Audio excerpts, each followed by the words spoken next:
Hi there, I'm Mr. Saunders. I teach concert band, jazz band, guitar, and commercial music at Rutland Senior Secondary School, and I'm here today to teach you a little bit about playing guitar. So before we start, I think it's important to talk about how we should be sitting and how we should hold the guitar. So it doesn't matter if you're playing electric or acoustic, you always want to keep the guitar, the cavity of the guitar, on your right leg. This obviously goes opposite if you're left-handed, where the guitar will sit on your left lap. Your right arm will go over top of the body of the guitar.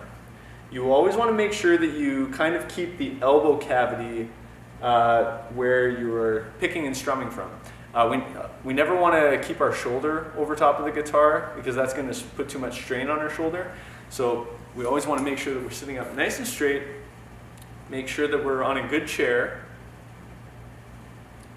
and sitting up nice and straight. This is so that we can hold the guitar properly and also so that we can see our conductor. The left hand of the guitar, the thumb always goes into the middle of the back of the neck. So as you can see, kind of looks like this.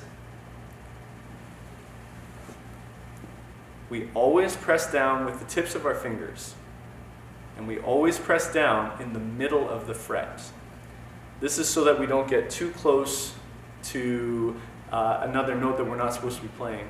And what that sounds like is we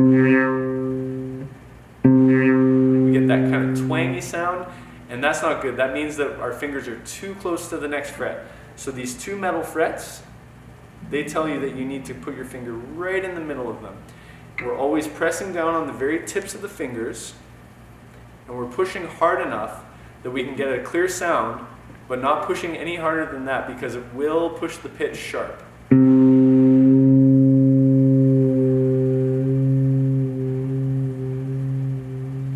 can hear if I press too hard, the pitch will go up or sharp. With the right hand, if we're playing with a pick, the sharp end of the pick always strikes the string. Some people will strike with the smoother part of the pick, but the sharper part of the pick is typically where we play. The way that I like to play is I keep my thumb on the top of the pick, going one way, and my index finger kind of goes the other way.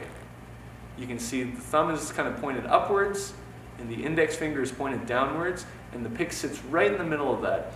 These other fingers can be used as a guide. They can touch the other strings that we're not picking to kind of give us an idea of where we are. And when we go to pick, we want to make sure that we only pick hard enough to get a good sound. We don't want to pick too hard because we get this kind of twangy sound. Just want to make sure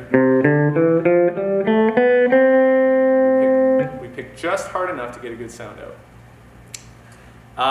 Always make sure that your wrists are straight. As soon as your wrists start to turn to the side like this at a funny angle, that's where we develop carpal tunnel or tendonitis. As someone that has had tendonitis in the past, don't recommend it at all.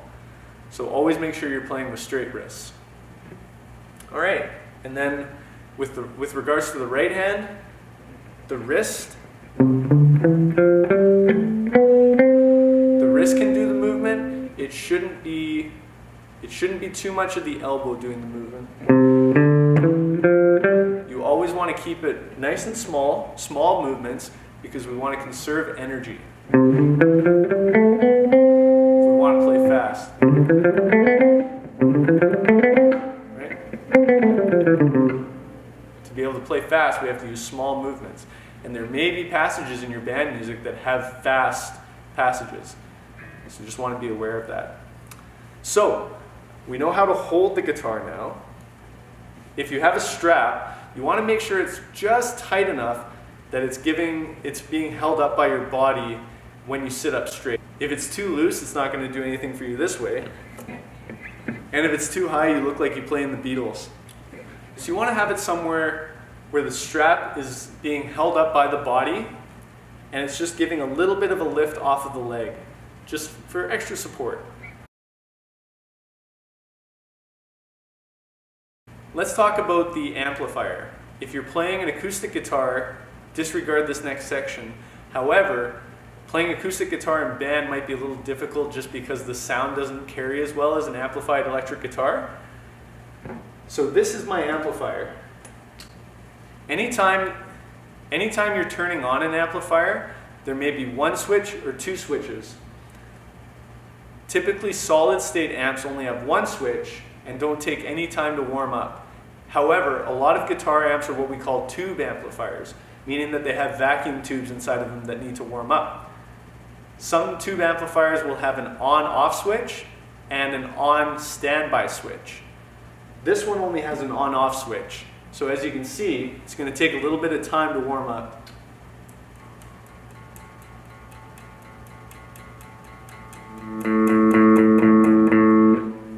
So now the tubes have warmed up enough that we can play. However, if you have a standby switch, you always want to make sure that you turn the first on-off switch to on and wait about 30 seconds at least before turning it from standby to on. That just gives it time for the tubes to warm up and it doesn't hurt the amplifier. As far as the EQ controls go, this amplifier has 3 EQ controls. It has one called treble, one called middle, and another called bass. Sometimes we'll only have 2, as in a low and a high, and sometimes they might be called low, high, and mid. So there's different names and different configurations. This bass amp actually has 4 bands. We call them bands, the low, mid, and high. This is a 3-band amplifier, or a 3-band EQ on the amplifier. So, we want to make sure that we have a nice balanced sound. This is what it sounds like if we have too much treble. A little bit thin and trebly sounding. So, we're going to put treble around middle. If we have too much bass, this is what happens.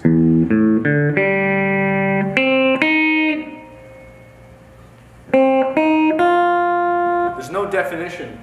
It's a really woofy, boomy kind of sound.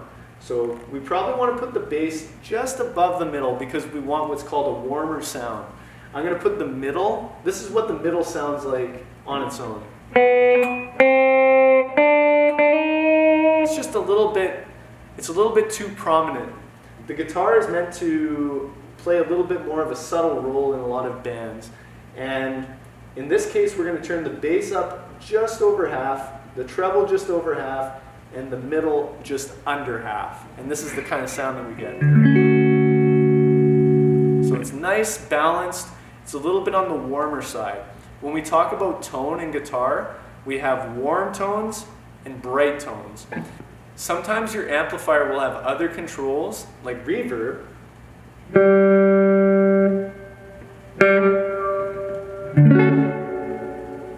which recreates the sound of an open space, like a concert hall. This actually works by a spring that the sound of the guitar is passing through. And as the spring vibrates, it creates this effect of space.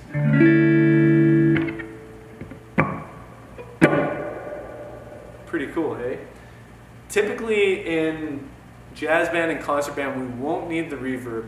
Same goes for other built-in effects like tremolo or vibrato.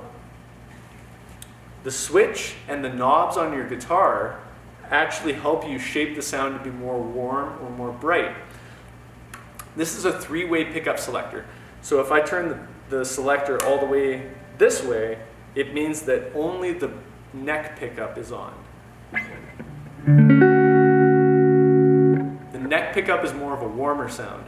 If I put it in the middle, it means that both pickups are engaged, both the neck and the bridge pickup. It's a little bit more balanced, but the sounds are a little bit more useful in rock and blues styles.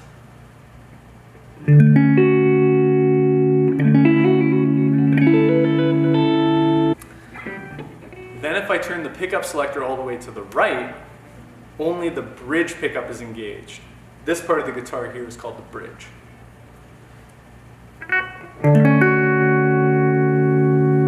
It's pretty tinny, a little bit brighter, has more attack to it.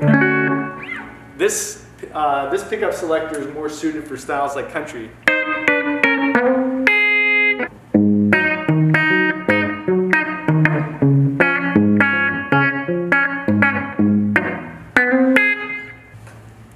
Typically, guitars have a volume knob and a tone knob. The volume knob is simple. It controls how loud the guitar is.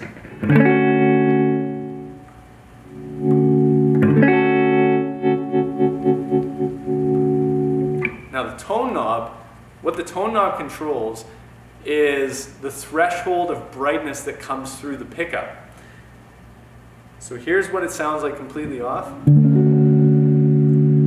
So again, boomy, woofy, bassy, whatever word you want to use to describe it. As I introduce more tone, it becomes more and more brighter. So here's the tone knob completely on.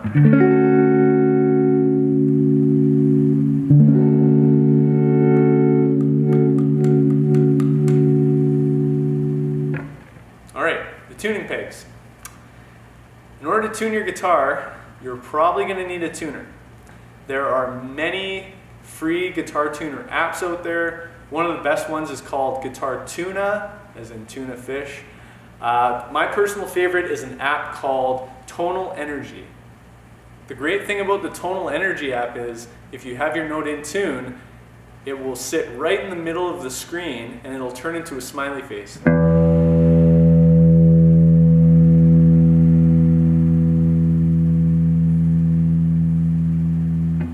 Whereas if I'm out of tune,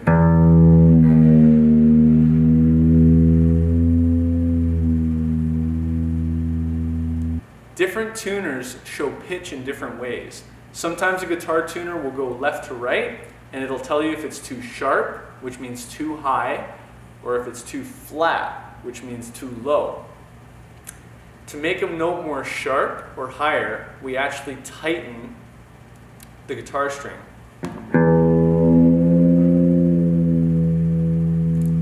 If we want to make the string lower sounding, we loosen it.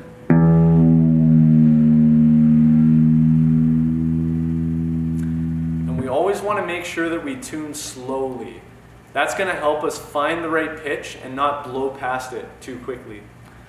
Once your amplifier is set up, you've finished tuning, and you've adjusted your tone accordingly, you're ready to play. Our next video is going to be all about reading notes.